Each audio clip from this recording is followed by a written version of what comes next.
ओम नमः शिवाय। बुध प्रदोष व्रत कथा।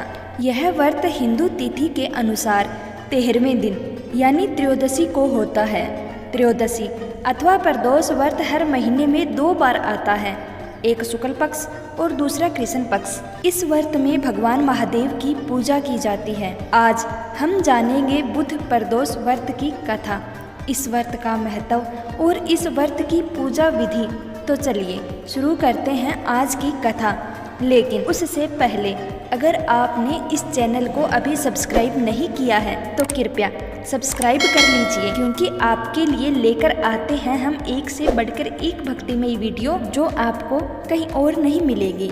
तो चलिए शुरू करते हैं बुध प्रदोष व्रत कथा। बहुत पुरानी बात है, एक पुरुष का नया नया विवाह हुआ था। वह गोने के बाद पत्नी को लेने अपने ससुराल पहुंचा और उसने सास से कहा कि वह बुधवार के दिन ही अपनी पत्नी को लेकर जाएगा। उस पुरुष के सास ससुर साले सालियों ने समझाया कि बुधवार को पत्नी को विदा कराकर ले जाना शुभ नहीं है, लेकिन वह पुरुष नहीं माना। विवश होकर सास ससुर ने अपने जमाई और अपनी पुत्री को भारी मन से विदा किया। पति पत्नी बैलगाड़ी में चले जा रहे थे। एक नगर के बाहर निकलते ही पत्नी को प्यास लगी। पति लोटा लेकर पत्नी के लिए पानी लेने गया।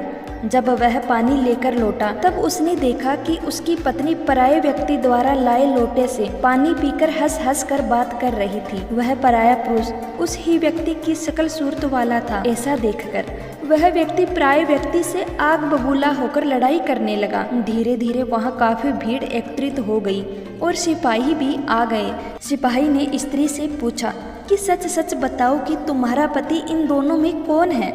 लेकिन वह स्त्री चुप रही, क्योंकि दोनों ही व्यक्ति हमशक्ल थे। बीच राह में अपनी पत्नी को लुटा देख वह व्यक्ति मन ही मन शंकर भगवान की प्रार्थना करने लगा। हे भगवान, मुझे और मेरी पत्नी को इस मुसीबत से बचा लो।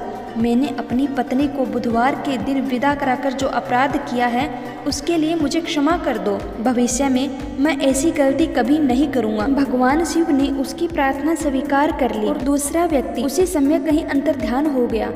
इसके बाद वह अपनी पत्नी के साथ वह सही सलामत अपने नगर पहुंच गया। इसके बाद से दोनों पति पत्नी नियम पूर्वक बुधवार के दिन प्रदोष व्रत को करने लगे। व्रत का महत्व। यह प्रदोष व्रत करने से मनुष्य के सभी पाप धुल जाते हैं और उन्हें शिव धाम की प्राप्ति होती है। त्रयोदशी अर्थात प्रदोष का व्रत करने वाला मनुष्य सदा सुखी रहता है। उसके संपूर्ण पापों का नाश इस व्रत से हो जाता है। इस व्रत के करने से सुहागन नारियों का सुहाग सदा अटल रहता है। बंदी कारागार से छूट जाता है। जो स्त्री पुरुष जिस कामना को लेकर इस व्रत को करते हैं उनकी सभी कामनाएं कैलाशपति शंकर जी पूरी करते हैं। त्रयोदशी व्रत करने वालों को 100 गौ दान का फल प्राप्त होता है। इस व्रत को जो विधि विधान और तन मन धन से करता है उसके सभी दुख दूर हो जाते हैं। बुध प्रदोष पूजा विधि। इस दिन सुबह स्नान आदि कर निर्वित हो जाएं। स्नान करने के बाद साफ और स्वच्छ वस्त्र धारण करें। मंदिर में भगवान शिव के सामने दीप जलाएं तथा भोलेनाथ के मंत्रों का जाप कर जलाभिषेक करें और साथ ही माता पार्वती और विघ्नहर्ता भगवान गणेश जी की भी पूजा करें। फिर प्रदोष काल से पहले स्नान कर श्वेत वस्त्र धारण करें। ये वस्त्र आपके एकदम स्वच्छ होने चाहिए। इस समय